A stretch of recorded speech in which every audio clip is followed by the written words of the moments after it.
ఎవరంటే సిరి ఉన్న పనులు ఇలా పెన్షన్ చేస్తారు వెళ్ళండి అంటే వెళ్ళాను. అతను వాళ్ళ ఆవిడకి వెళ్తే ఫోన్ నెంబర్ ఇచ్చింది. ఫోన్ వాళ్ళ ఆవిడే సిరి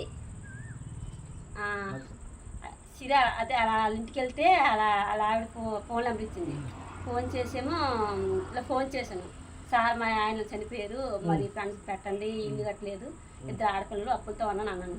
సరే ఆ తర్వాత ఫోన్ చేస్తాను అన్నారు. చేసిన తర్వాత సినిమాలు ఇల్లు కదా ఈ కాలేజీలో సినిమాలు అక్కడికి వచ్చిన తర్వాత ఫోన్ చేశారు. వెళ్ళిన తర్వాత ఇలా అన్నారు, బండి ఎక్కువ అన్నారు. అతను ఏంది సార్ అంటే ఒక నిమిషంలో నాతో వస్తే నీ పెన్షన్ ఇల్లు అన్నీ అయిపోతాయి అన్నారు. అక్కడి నుంచి నేను వచ్చాను, అతను మరి ఫోన్ చేయలేదు నేను, అంతే. మరి అక్కడి నుంచి నేను ఎవరు సప్లై చేయలేదు. ఇది ఎప్పుడు జరిగింది? ఇంకా 2 వారాలు 3 వారాలు అయిపోతుంది, కానీ ఎవరు చెప్పలేదు. మేము